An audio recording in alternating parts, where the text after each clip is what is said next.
Listo. Vamos a iniciar. Buenos días, tengan todos ustedes. En esta ocasión me acompañan el vicepresidente nacional de delegaciones, José Luis Vega, y el tesorero nacional, José Manuel Sánchez Carranco, quienes ayudaron, junto con sus vicepresidentes regionales en todo el país, al observatorio MIPYMES Canacintra a evaluar la información que les vamos a dar a conocer.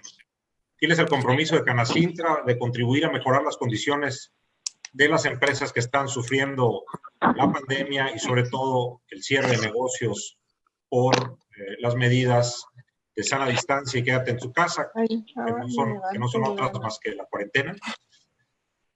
Nos dimos a la tarea de evaluar las medidas que se están tomando en los estados de la República, en las 32 entidades federativas, para medir su impacto en las empresas, sobre todo tamaño, que son las que resienten los efectos de la crisis, y me refiero a las micro, pequeñas y medianas empresas. Esto pues, da un contraste directo con las medidas reales que ha instrumentado el gobierno federal para reducir los daños económicos y evitar que colapsen millones de pequeñas empresas, en donde la iniciativa privada, los gobiernos estatales o los gobiernos locales están sacando la cara. Asimismo, reconocemos la responsabilidad de quienes han tomado medidas, quienes con recursos limitados han tenido oportunidad de cambiar el curso de las empresas. ¿Pueden, por favor, compartir la presentación del observatorio?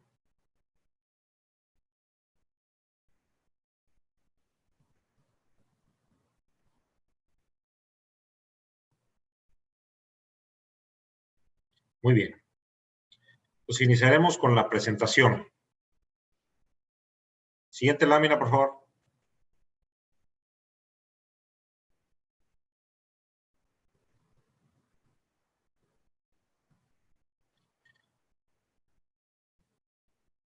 Siguiente lámina, por favor.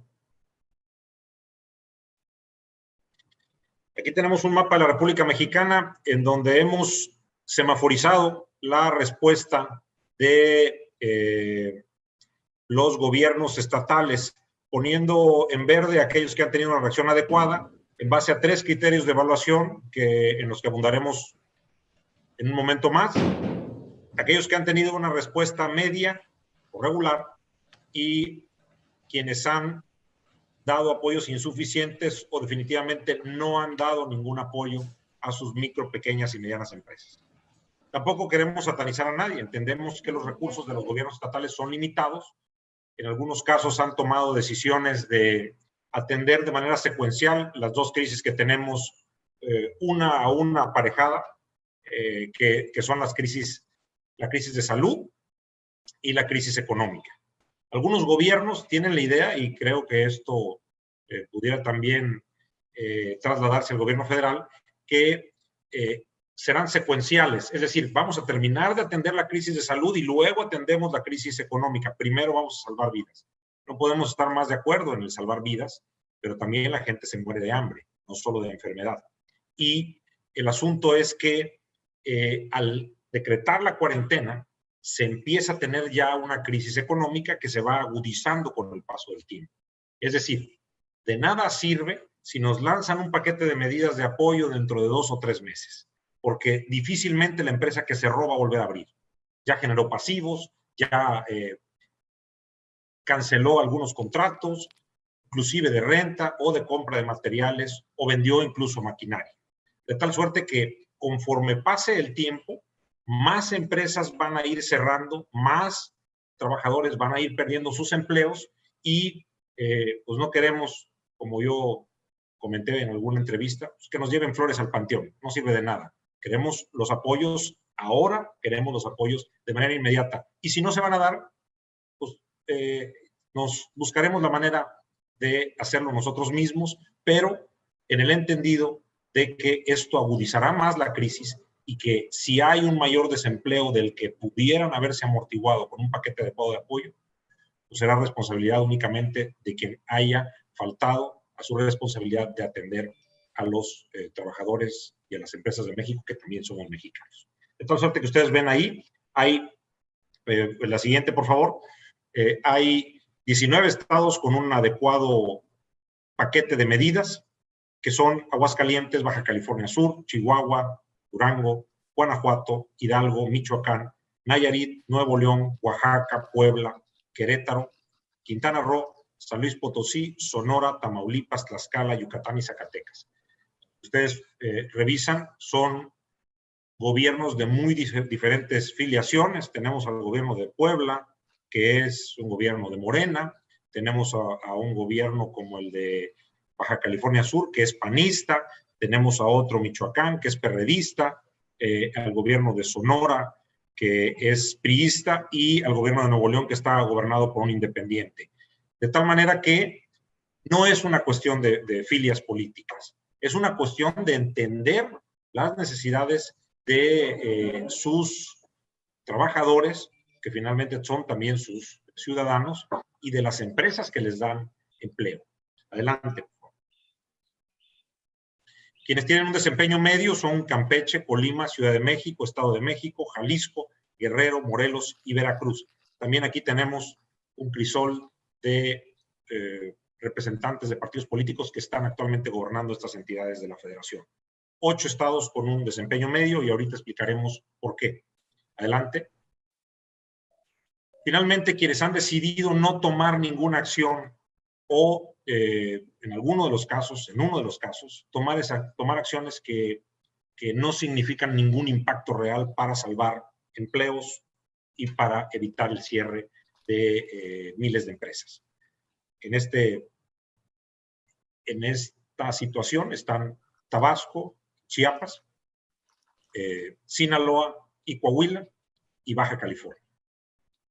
Entendemos que las limitaciones presupuestales nos pueden imponer el no tener mayores recursos, sin embargo, todo se agradece.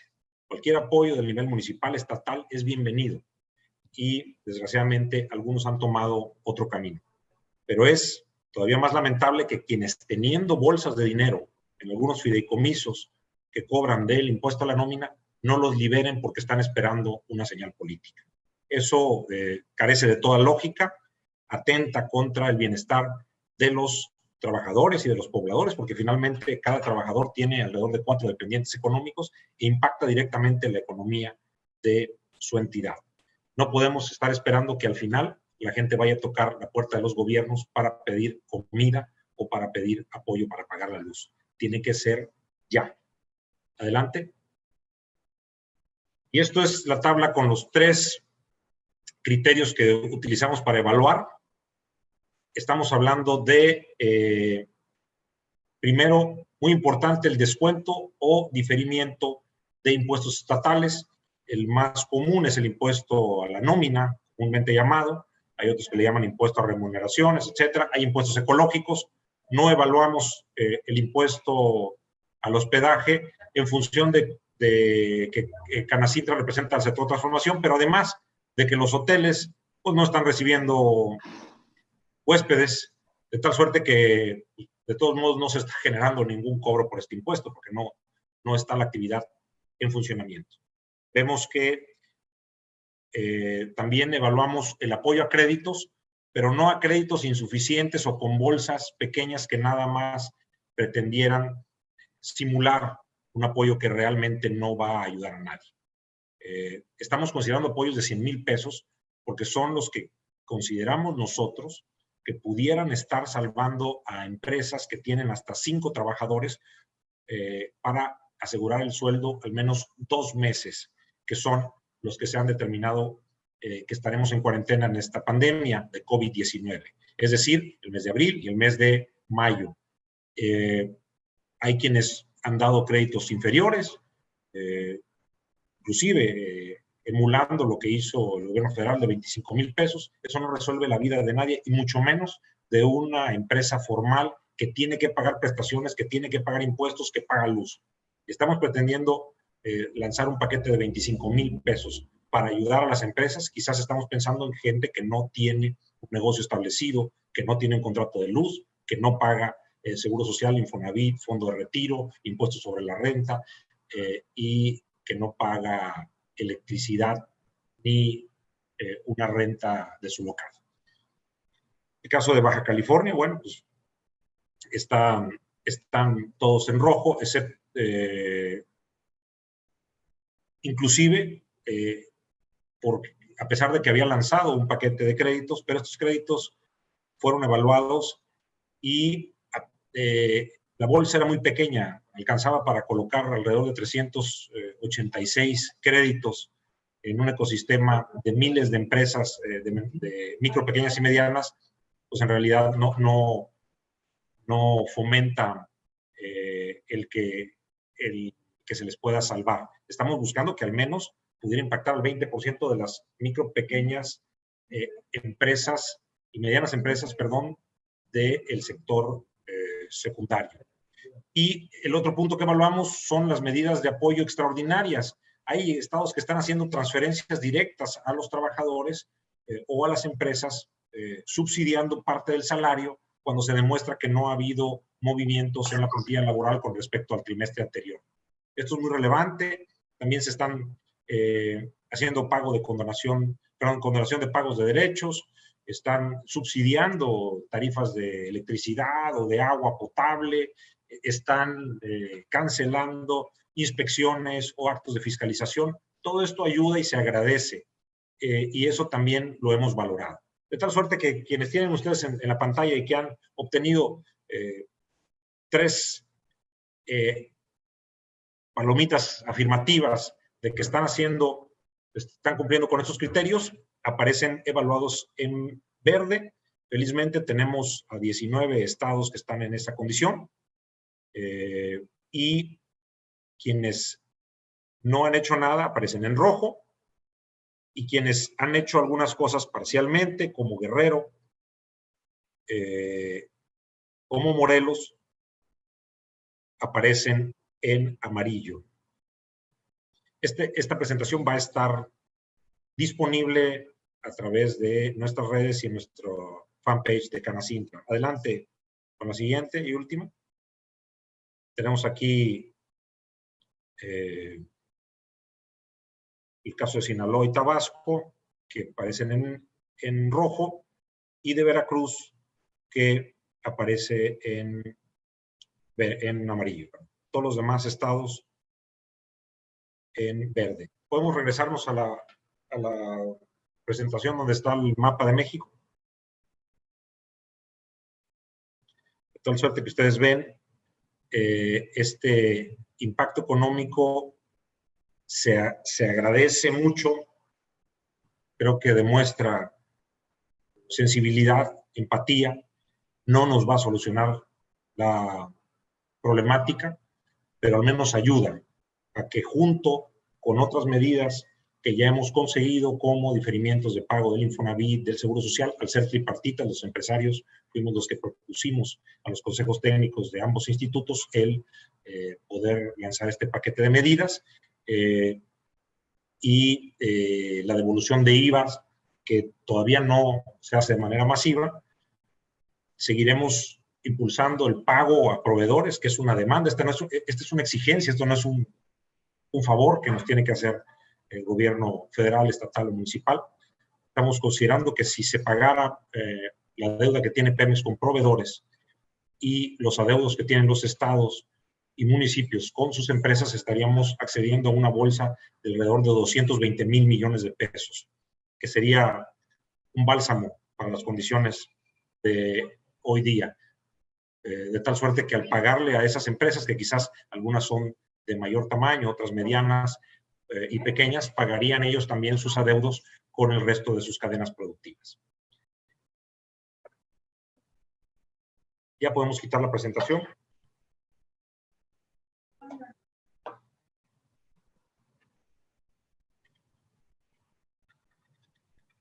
Había comentado que reconocemos la responsabilidad de aquellos gobiernos que han comprendido que las medidas de atención a la pequeña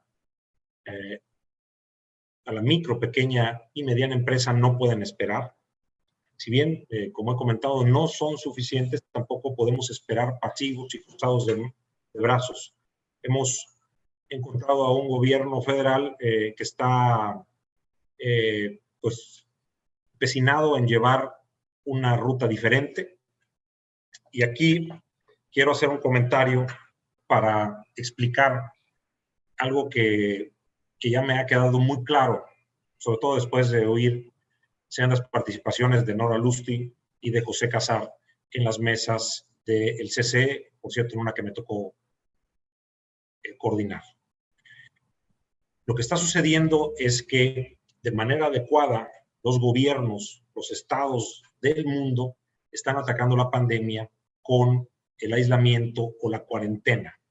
Esto en sí es un protocolo adecuado para disminuir los contagios y llevar un bien a la población mundial. Sin embargo, hay costos asociados a eso, a que nos quedemos en la casa. Y los costos son que se cierran los negocios. Y hay 3 grupos de población que están recibiendo el impacto directo de esta medida. Los empresarios, los empleados que pierden su trabajo, o podríamos definir los desempleados, y los informales, a quienes también tenemos presentes. Estos 3 sectores de la sociedad son los que están pagando el bien colectivo de quedarnos protegidos en nuestras casas. ¿Qué es lo que sucede después o inmediatamente a estas medidas? Que los gobiernos de todo el mundo entienden que no pueden pagar los costos de que todos nos estemos cuidando, unos cuantos o ciertos sectores de la población, y entonces se empiezan a lanzar paquetes de apoyo, medidas de salvataje para justamente estos sectores, las empresas, los desempleados y los informales, a excepción de México. México no entiende esta lógica económica, a pesar de que la economía es una ciencia social, una ciencia que busca administrar recursos escasos. Cierto, es una ciencia inexacta, pero tiene método y tiene leyes. Las leyes de mercado se aplican y han sido evaluadas y puestas a prueba en muchos momentos de la historia de la humanidad, de tal suerte que negar que la medicina o la receta para una crisis como la que estamos viviendo, tanto de oferta como de demanda, sea el hacer actividades contracíclicas y el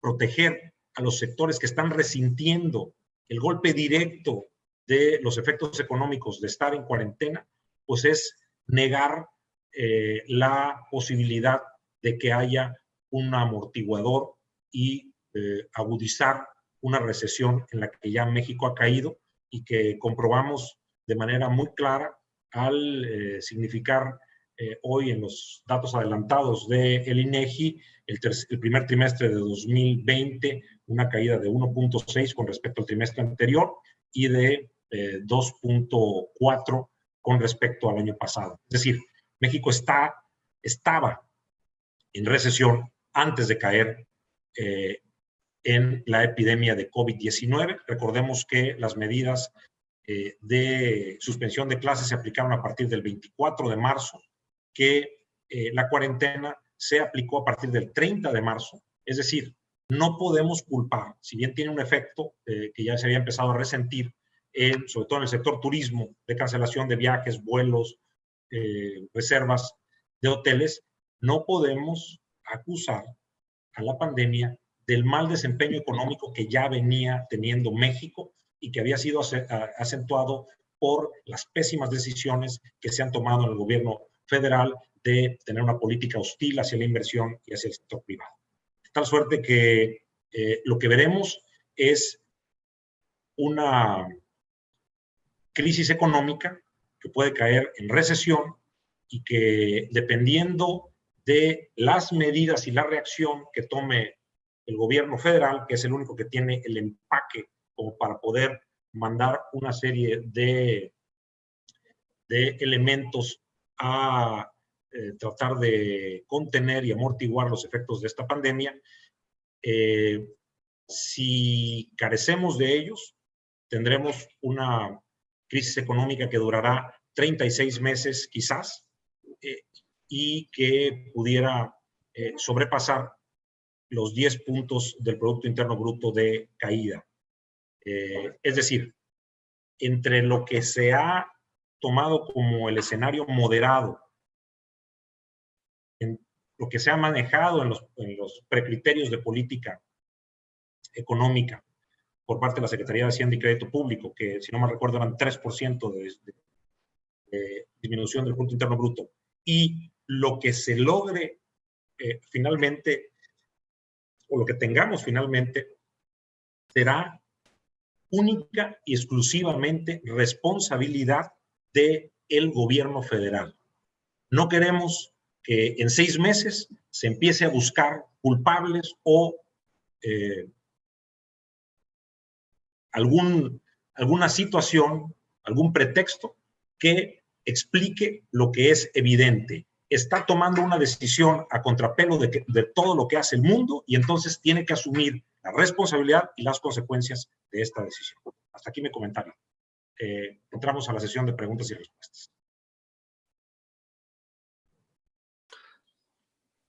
Sugiero que vayan alzando las manos, por favor, para que el presidente lo vaya viendo y les dé la palabra. Sí, pero mejor que alguien me diga, porque si son las manitas virtuales, yo no las veo aquí. Miguel Ramírez solicitó a realizar una pregunta. Adelante, Miguel. Buenos días, Enoc. Aquí para preguntarle, ya después de que vimos los 3 días de la famosa mesa que organizó, de las 11 mesas que realizó el CCE, algunas de las cuestiones que sobresalieron ahí fue la parte que decían, la iniciativa privada, ya le dijeron que no va a recibir apoyo del gobierno federal y que cada quien debe de rascarse con sus propias uñas, casi, ¿no? Y que esperaban que la IP hiciera su propio plan para reactivar a la economía del país.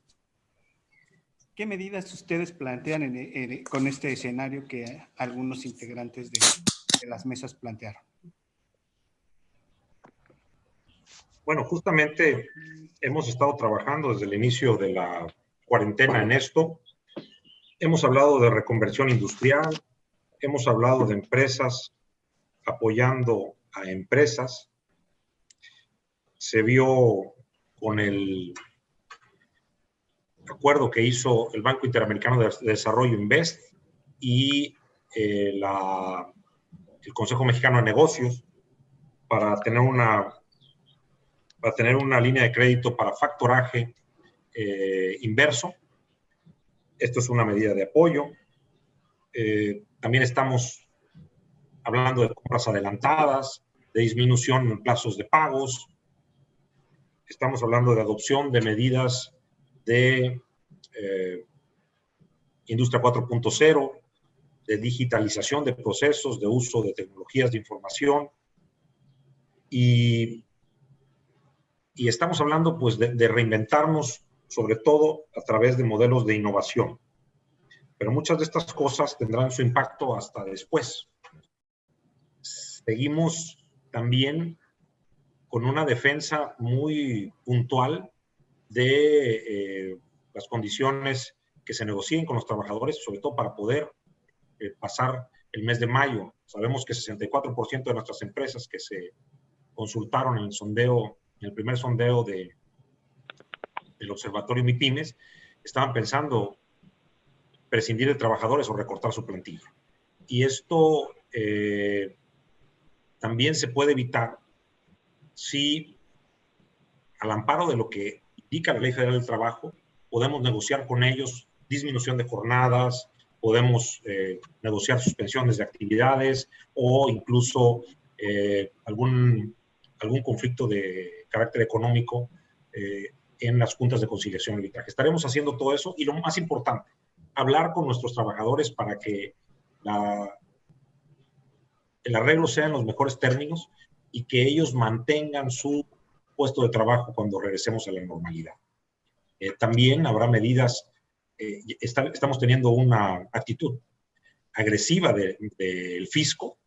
Está empezando el terrorismo fiscal mandando invitaciones mandando requerimientos, y es lógico, se les está cayendo la recaudación, pero como siguen empecinados en decir que al contrario, que va a aumentar, yo no veo por dónde, y es más, yo exigiría que hubiera datos muy claros de cuál va siendo mes a mes o semana a semana la recaudación en los diferentes impuestos que tenemos, para que si observan ellos que hay una disminución o una caída abrupta de los ingresos del gobierno, lo mencionen y cambien el rumbo. Sería una necedad y una negligencia terrible que, teniendo esta situación, ellos continuaran con el plan que nos va a llevar directamente a una condición de precariedad económica y que puede afectar incluso una década al país.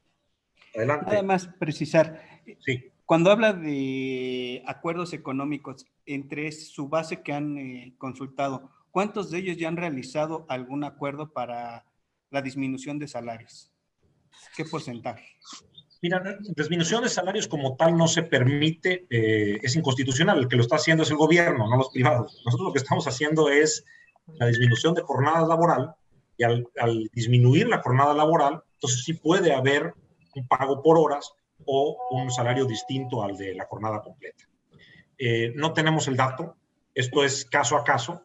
Quienes se han acercado con nosotros han sido alrededor de 57 empresas, pero pues seguiremos asesorando a todas ellas, porque tanto, como lo he comentado anteriormente, tanto la Ley Federal del Trabajo como la Ley del Seguro Social, como el Código Fiscal, tienen consideradas situaciones de excepción o situaciones de causa de fuerza mayor, o incluso expresamente previsto qué hacer en caso de una epidemia. Lo que tenemos es que hay un gobierno que se empecina en tratar de cancelar estas posibilidades, y por eso maneja términos de emergencia en lugar de contingencia, para evitar que se actualice lo que dice la ley en algunos de sus artículos. Sin embargo, también hay abogados de este lado que están buscando cómo sí podemos llegar a las condiciones que dice la ley para que tengamos viabilidad todos y para que se pueda salir adelante.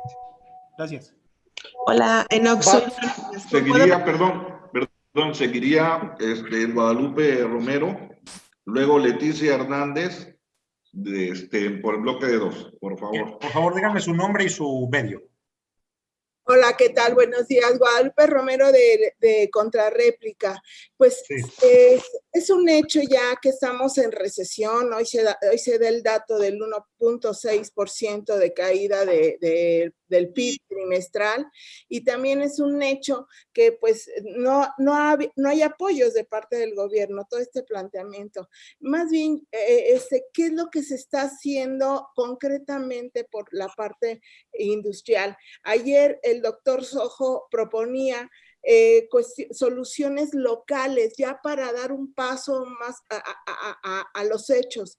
¿Ustedes no han visto esta propuesta de soluciones locales, irse al Bajío y ver todo el desarrollo industrial del Bajío y ahí mismo concertar algo muy local para salir, no en lo general de esta situación que estamos viviendo, sino por localidades, ir viendo el potencial de cada localidad? ¿Qué están haciendo en este sentido?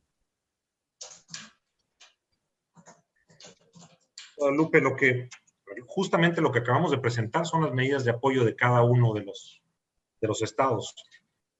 Hay tiempos para, esto es como cuando hay un incendio, ¿no? Hay tiempos para contener el incendio, hay tiempos para retirar escombros y hay tiempos para reconstruir. Yo creo que lo que tenemos que hacer ahorita es contener el incendio. De nada sirve que dejemos que se mueran las empresas y luego pensemos en un plan, porque eso no sucede. El 80% de las empresas micro, pequeñas y medianas, después de aperturar, duran alrededor de 2 o 3 años y mueren. Entonces, si tenemos empresas que ya han durado muchos años, que tienen 10, 15 años, 5, 20 en el mercado, que su modelo de negocio es exitoso, sus puntos de venta son exitosos, pues sería un contrasentido dejar que mueran para luego pensar que vengan otras. Yo creo que hemos estado haciendo eso. Los gobiernos del Bajío, si ustedes ven en el mapa que presenté, son los que más apoyos están dando. de tal suerte que sí, hemos estado en contacto con ellos, con los gobernadores, con los secretarios de Desarrollo Económico, pero la reactivación tendrá que ser ahí sí, en una segunda etapa, una vez que pase la pandemia, porque no podemos reactivar si seguimos con las empresas cerradas. Concuerdo que tiene que haber un plan, lo estaba viendo, hay un bloque que se hizo de Occidente Bajío, que tenía ya algunas metas y objetivos trazados. Sí creo que el desarrollo de México vendrá mucho de lo local a lo federal en algunas regiones del país. Vamos, en regiones que ya tienen infraestructura hecha, porque es insano poner a competir al centro, que tiene miles de kilómetros de carreteras de 4 carriles, que tiene acceso a gas, que tiene electrificación completa, líneas de transmisión que te aceptan aumentar capacidad, contra el sur, que no tiene ductos de gas, que no tiene carreteras y que no tiene la posibilidad de sacar inclusive el potencial eléctrico que tiene de eólico o hídrico. Esta es una lucha desigual que la realidad es incomparable, es comparar peras con manzanas. Y creo que eso vendrá después. Hay mucha efervescencia en lo local de esta situación. A ver, ahora vamos a ir, por favor, con Rosalba Amezcua, Paco Fortuño y Verónica Gascón, por favor. Ok, Rosalba, por acá. Enoch, a mí me gustaría saber, al día de hoy, ¿cuántos cierres ya totales, no parciales, porque los parciales sabemos que se están dando por la situación, pero cuántos cierres ya totales tienen ustedes de empresas y cuál es el saldo de pérdida de empleos hasta el día de hoy? También me gustaría que nos platicaras qué hay de los costos de la energía eléctrica. También sabemos que ahí, pues, hay unas alzas y por el contrario no se les quiere dar ningún tipo de prórroga ni ningún apoyo. Por otro lado, también me gustaría conocer tu opinión en relación a este terrorismo fiscal que tú señalas. ¿Cómo harán para hacerle frente? Y por último, saber si cabría alguna denuncia penal o algún mecanismo por la negligencia que señalas está teniendo el gobierno de Andrés Manuel López Obrador.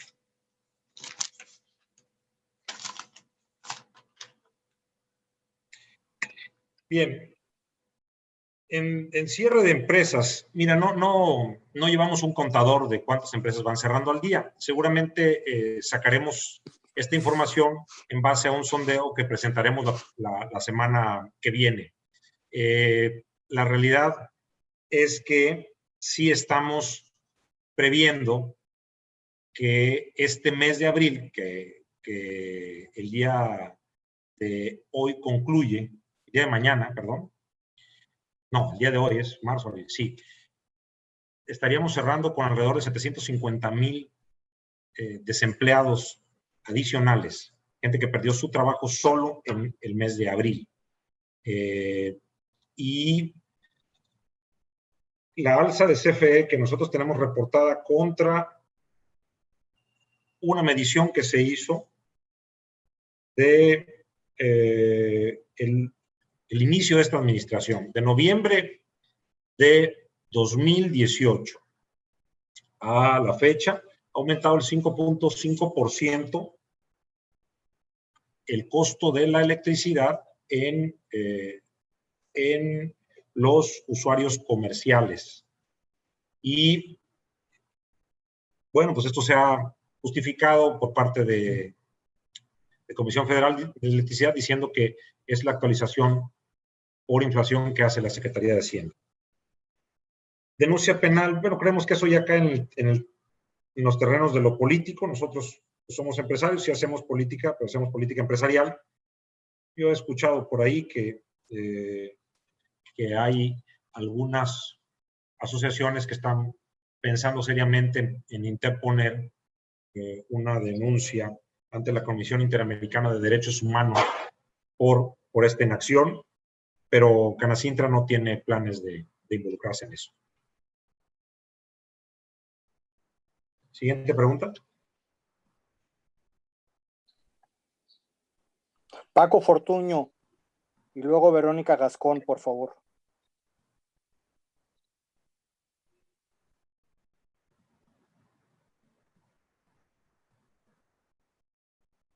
No escuchamos a Paco. Si no escuchamos a Verónica, ahorita volvemos con Paco.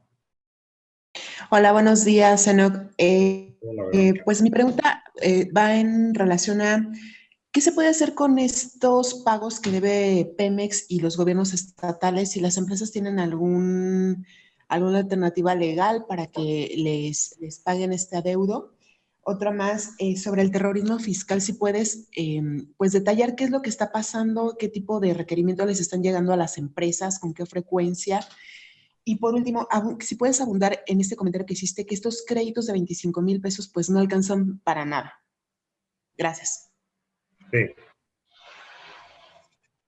Bueno, evidentemente sí hay posibilidad de interponer medios de defensa o incluso demandar el pago, pero por la vía legal.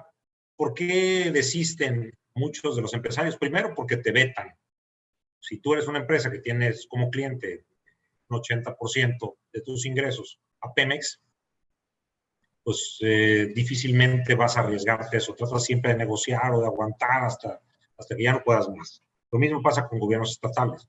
Hace que con los gobiernos estatales se agudiza porque al cambiar de administración ni siquiera te reconocen el adeudo.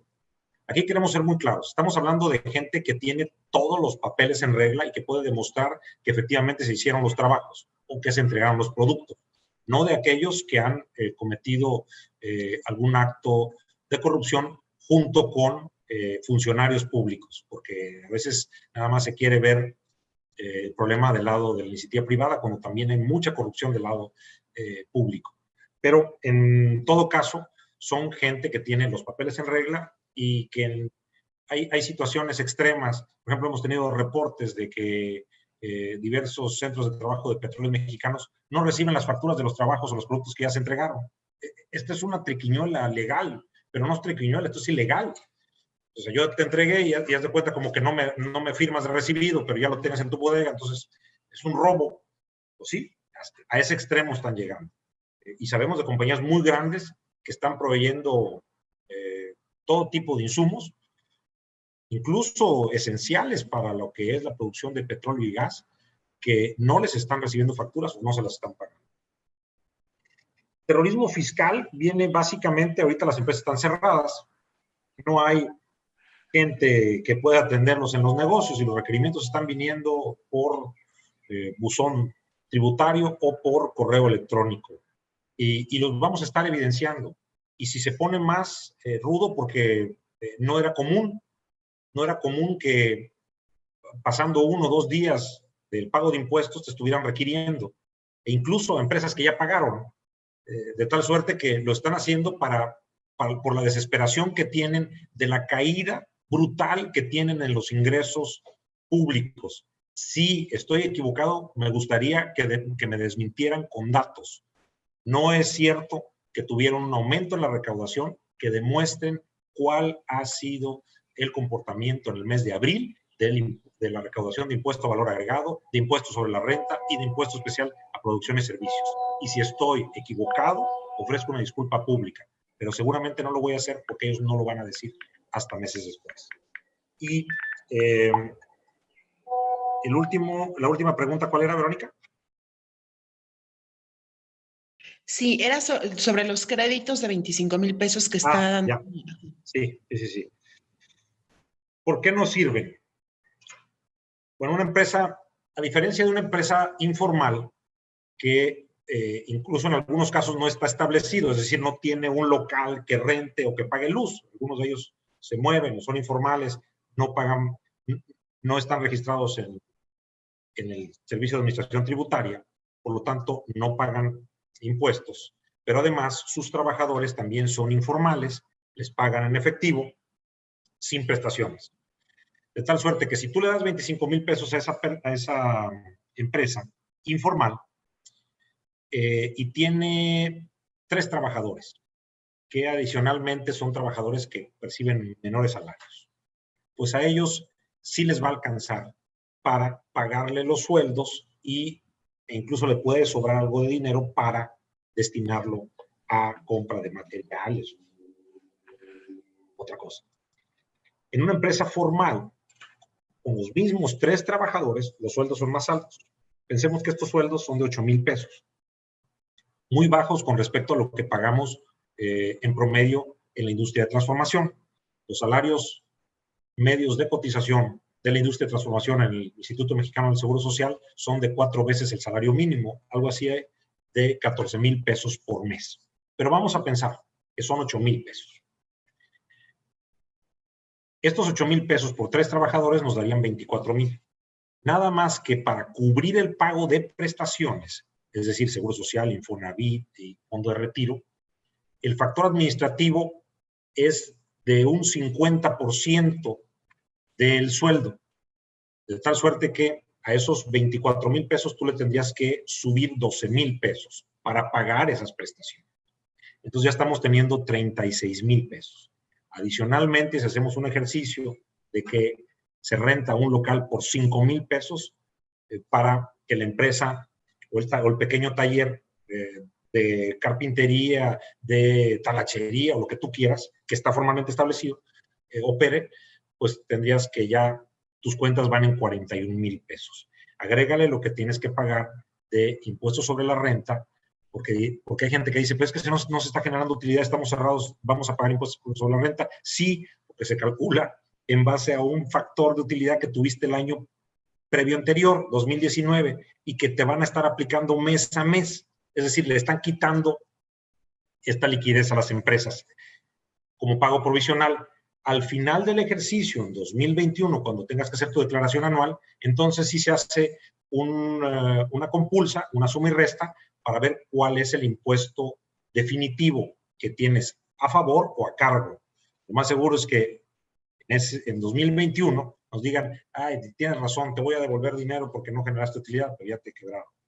Pero bueno, con todo esto que te he dicho, más el pago de la luz, de agua, porque hay cobros fijos que aunque no estés superando, tendrás que pagar, los 25,000 pesos no te sirvieron ni siquiera para solventar la nómina de un mes de 3 trabajadores. Es decir, a una empresa formal no le sirve absolutamente para nada. Es un paliativo menor que no va a hacer que los trabajadores salgan de la plantilla. Si a esto le adicionas que nada más se lo están ofreciendo a quienes el trimestre anterior, con respecto al mes de abril, no tuvieron una disminución de trabajadores en su plantilla reportada ante el Seguro Social, pues esto hace que se vaya a empresas que quizás son esenciales, que están trabajando y que no tuvieron necesidad de despedir. O sea, no les sirve a quienes sí están teniendo ingresos. Por otro lado, es sumamente injusto que se hable públicamente por los funcionarios de falta de solidaridad de los empresarios. Aquí lo que denota es que a veces muchos de ellos en su vida han tenido una actividad productiva o han generado un solo empleo, pero no es falta de solidaridad. Cuando una persona un dueño de una empresa, se ve en la necesidad de recortar un puesto de trabajo, lo hace perdiendo toda la capacitación que ya invirtió en el trabajador, toda la antigüedad porque tiene que pagarle su liquidación y además dejando ir gente valiosa, confiable, que tenía muchos años trabajando con él. De tal suerte que no es algo que se pueda calificar de falta de solidaridad, sino falta de liquidez. Y es muy lamentable que estén poniendo a los trabajadores en contra de los empleados, pero yo creo que al final todo esto se va a aclarar y los empleados van a saber quién estuvo de su lado y quién no. Siguiente pregunta, por favor. Seguimos con Leticia Hernández, Ivette Saldaña y Paco Fortuño. Sí, Leti. Sí, gracias, Enoch. Tengo una pregunta es aclarar sobre los pagos a Infonavit. Comentabas que también, así como con el IMSS, también ya se logró que con el Infonavit se pudieran diferir. Esa es una aclaración. Otra pregunta es sobre la síntesis de estas 11 mesas que organizó el CC. Si de verdad existe esa confianza de que el presidente López Obrador va a poder tomarlas en cuenta o adaptar alguna de las medidas. Y fue muy recurrente en la serie de conferencias, pues hablar de que ya está visto de que es un tema político, no técnico, el que el presidente no quiera tomar acción para ayudar a las empresas y que se recupere una clase media, en fin. Y fue mucho hablar y poner de ejemplo lo que logró hacer el Consejo Mexicano de Negocios con el BID Investment. Algunos dijeron que las cúpulas empresariales deberían de buscar, pues, hacer más acuerdos como este. Mi pregunta es, ¿cuál es el alcance que tienen las demás cúpulas? Porque, bueno, sin duda el Consejo Mexicano de Negocios, pues, engloba a 59 empresas muy grandes, pero ¿cuál sería el margen de acción que tienen las otras cúpulas para poder también conseguir financiamientos con organismos internacionales? Como también el Banco Mundial tiene un brazo enfocado al apoyo al sector privado, está el del BID. Entonces, bueno, esas serían mis 3 preguntas, Ener. Gracias. Sí. Bueno, el Infonavit lanzó la semana pasada, creo, algo que se le había solicitado por parte de los representantes patronales, que se pudiera diferir y entiendo yo, con mucho gusto te buscamos el documento, pero entiendo yo que se dieron 3 meses de diferimiento para los patrones. Entonces, pues es una buena medida. Hasta donde yo leí, no tenía cobro de intereses, quizás ahí nada más una actualización, pero esto ya sucedió. En la síntesis, el ejercicio de lo que hizo el Consejo Coordinador Empresarial a través de las mesas de diálogo para poder darle cuerpo a un gran acuerdo nacional de emergencia fue muy valioso. Fue muy valioso por la pluralidad. Independientemente del gobierno federal, pero tomando en cuenta que sí asistieron personalidades del gobierno federal, como el subsecretario de Industria, Ernesto Acevedo, y la secretaria de Economía, la doctora Graciela Márquez Colín, tuvimos la participación de diputados y senadores de todos los partidos políticos, lo cual habla de que hay una preocupación y hay un interés por generar un diálogo democrático. Por otro lado, estuvieron representantes del clero, estuvieron representantes sindicales, los trabajadores estuvieron presentes dialogando, el líder del Congreso del Trabajo, don Carlos Aceves del Olmo, y pues prácticamente el 100% de las organizaciones representativas de empresarios organizados. Estuvieron presentes las mujeres de la Asociación Mexicana de Mujeres Empresarias. Fue un grupo muy plural, gobernadores de distintos partidos, presidentes de las diferentes expresiones representadas en el mapa político del país. Yo veo alcaldes, veo que fue una gran convocatoria. Ahora, la pregunta expresa es, ¿y el presidente dónde va a quedar? Pues él tiene que escoger de qué lado de la historia quiere sentarse, pero la tiene que escoger bien, porque estamos en un momento decisivo, de manera muy adecuada y con mucha pertinencia, cortesía, se le va a invitar y se le va a poner a disposición todo el acervo de lo que ahí se platicó a nivel de propuestas. Si él quiere hacer lo suyo, subirse, que parezca remoto y poco probable, y dar un cambio, buscando unidad y buscando enfrentar juntos todos los mexicanos el riesgo, la emergencia que estamos corriendo, pues yo creo que el pueblo de México lo va a saludar muy bien. Va a haber muchos a los que nos va a dejar perplejo y que seguramente no tendremos ningún problema en acompañarlo. Si por el contrario decide hacer caso omiso, seguir con su receta, a pesar de las consecuencias, bueno, él tomará la decisión de asumir los costos políticos y las consecuencias económicas de su actuación y de sus cálculos políticos. Esto es lo que te puedo decir, y al final, pues la historia juzgará si fue quien, tratando de disminuir la pobreza, la acrecentó en más de 14 millones, pues no creo que sea la manera de cómo él haya querido pasar a la historia. Por cuanto hace a que todo el mundo da por descontado que no va a haber apoyo del gobierno, yo creo que al final estamos sacando apoyos a cuentagotas. Hemos tenido de manera parcial la atención de 4 de las necesidades que planteó Canacintra y muchos otros organismos en nuestros decálogos. Primero, ya se le dio una prórroga para la declaración anual de personas físicas. No lo hicieron con las personas morales, pero bueno, tenemos un 50% de avance, ¿no? Por otro lado, aceptó en el famoso informe del domingo, aceptó las devoluciones de IVA. Si bien no se han dado, estaremos presionando y metiendo a nuestros abogados y llevando un conteo de a quienes le están devolviendo impuestos al valor agregado. Esto tampoco es una concesión, esto es un derecho ganado por tener saldos a favor. Por otro lado, se consiguió lo de Infonavit y lo del Seguro Social, pagando intereses, pero son beneficios a cuentagotas. Habrá los 25,000 pesos, si bien no solucionan pues ningún problema, pero si lo juntas con el que no vas a pagar el impuesto a la nómina y con que hay algunos apoyos para entidades federativas vía transferencias para subsidiar parte de los empleos, te dan hasta 1,500 pesos o 2,000 por trabajador, pues a lo mejor ya te sirve para completar.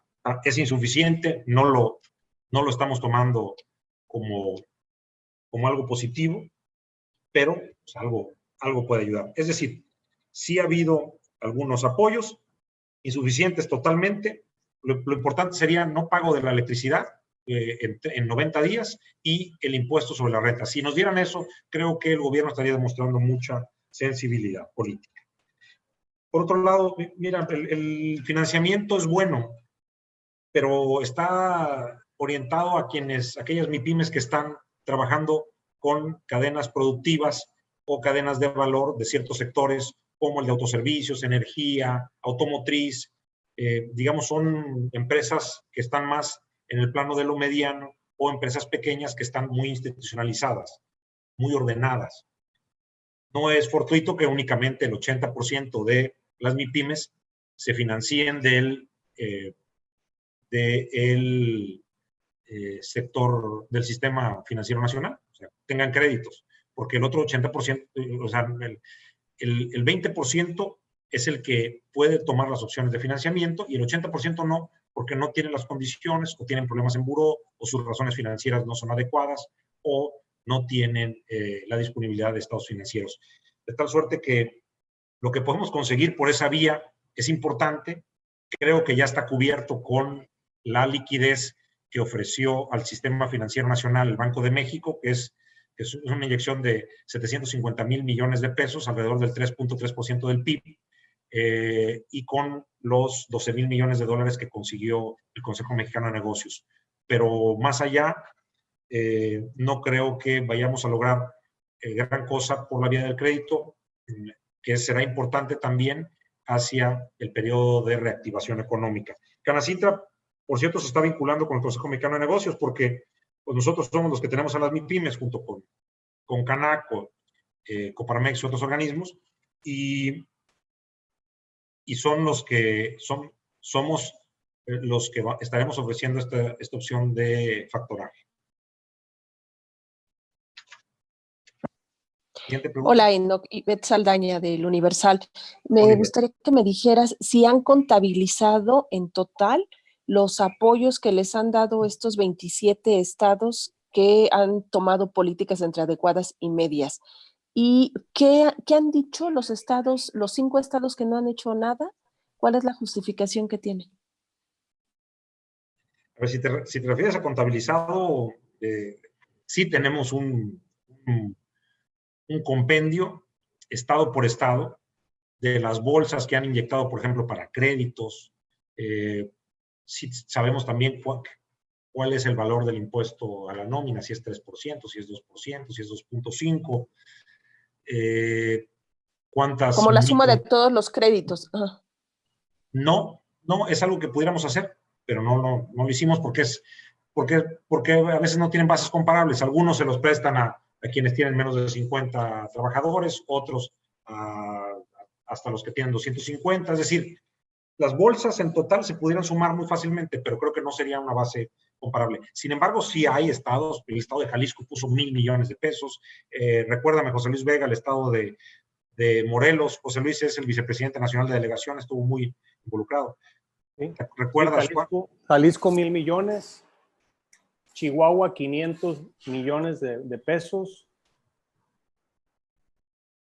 Morelos creo que dio 350. Sí, 300 millones Morelos, el Estado de México 300 millones.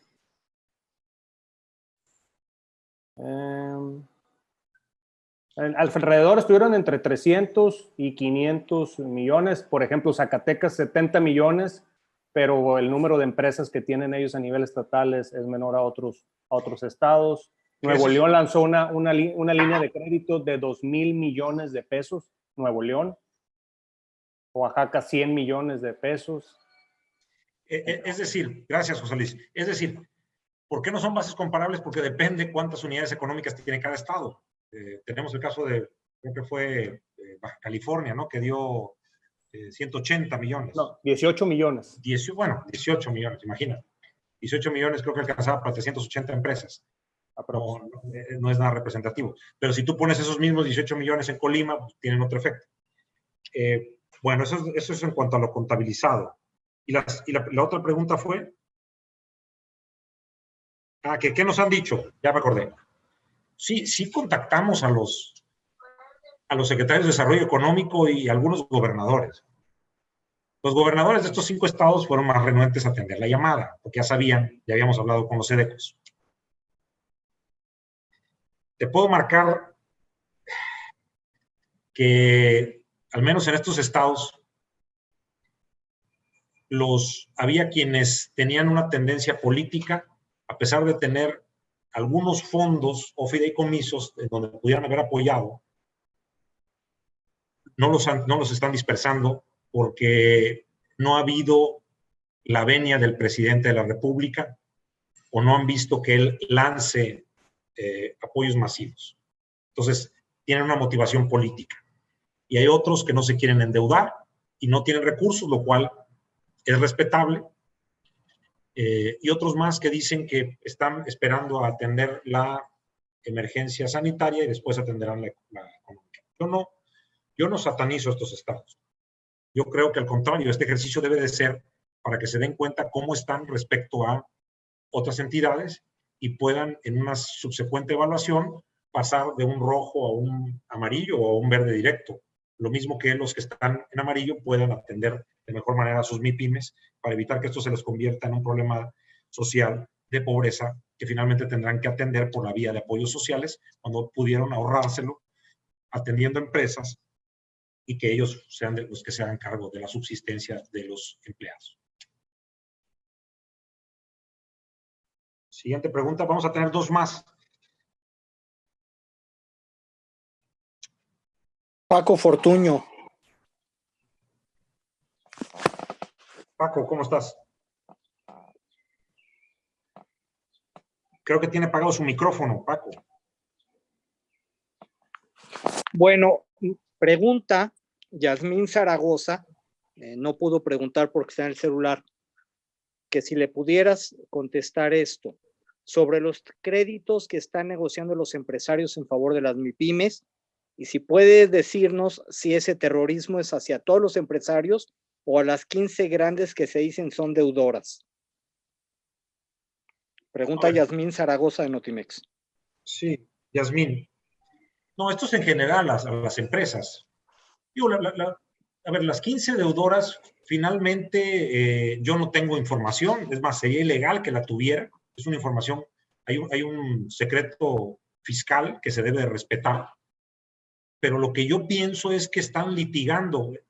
Es decir, el Estado mexicano tiene toda la fuerza y el poder con las leyes que ya modificaron, con las que existían antes, para embargarte, para cancelarte sellos fiscales, para congelar tus cuentas, para incluso determinar que estás haciendo actividades de delincuencia organizada, penas privativas de la libertad. Con todo este andamiaje legal y esta batería que tiene, esta artillería más bien, que tiene la autoridad, suena ilógico que estén batallando con 15 empresas.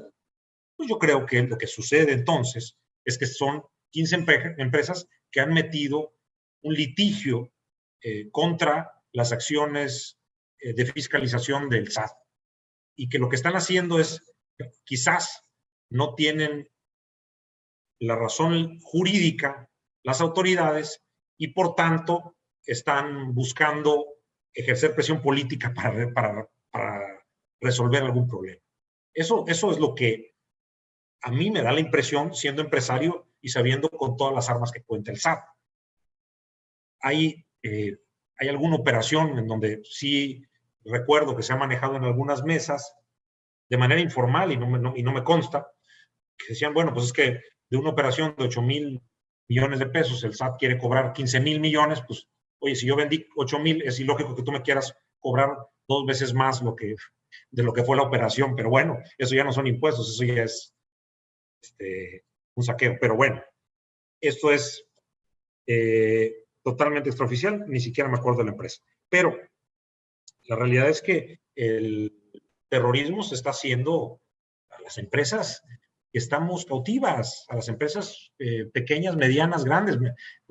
La empresa que me informó el día de ayer que le están llegando requerimientos, a pesar de estar en regla y haber pagado todos sus impuestos, es una empresa de 7 trabajadores. Es decir, están desesperados por recaudar para no quedar mal de que prometieron que iba a aumentar la recaudación, y por lo mismo la presión política para que estas 15 empresas se desistan de los juicios que tienen y poder recibir dinero fresco y decir, aumentamos la recaudación. Así está el panorama, Yasmín. ¿Alguien más? Porque ya tenemos todo. Paco nunca pudo conectarse. No, trae problemas con el audio. No la puede hacer en chat, y no hay en chat. Creo que ya está. Miguel Ramírez, Enoch, si me puedes tomar otra pregunta. Sí, Miguel.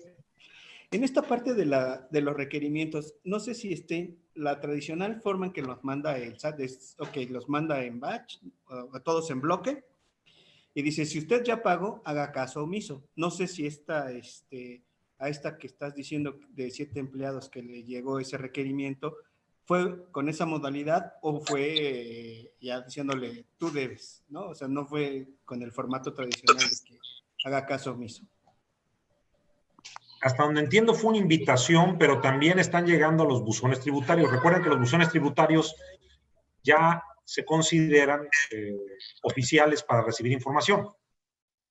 Entonces, en algunos casos son invitaciones para revisar tu comportamiento de ingresos con respecto al año anterior, lo cual suena pues muy ilógico.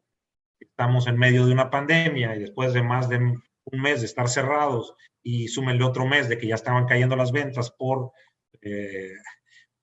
ya se estaba resintiendo el impacto, sobre todo en los giros relacionados con el turismo, pues el que te estén pidiendo que vayas para revisar por qué tus ingresos disminuyeron, yo no quisiera usar una palabra altisonante para decir que es algo inadecuado.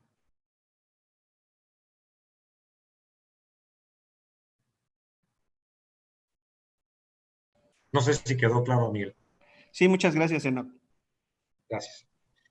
Bueno, pues hasta aquí, a menos de que alguien tenga una última, pero yo les agradezco, como siempre, que hayan estado atentos a la información. vamos a subir esta a nuestras redes sociales y a nuestro fanpage para que puedan ustedes consultar la presentación de los estados, y reiterando que estamos en el mejor de los ánimos, no satanizamos, al contrario, agradecemos a aquellos estados que están haciendo algo por sus empresas de menor tamaño, por sus trabajadores. Es muy loable y ojalá muchos estados más estén cubriendo estos requerimientos. Felicito a muchos gobiernos que hubiéramos esperado que no tuvieran este desempeño, pero que su sociedad, los representantes empresariales de Canacintra y de otros organismos han estado cercanos para lograr que esto se dé. Muchísimas gracias a todos. Hasta luego. Gracias, hasta luego, buena tarde. Bye. Gracias, buen día. Gracias. Gracias, vicepresidente. Gracias. Gracias, amigos vicepresidentes regionales. Hasta luego, gracias. Gracias, presidente.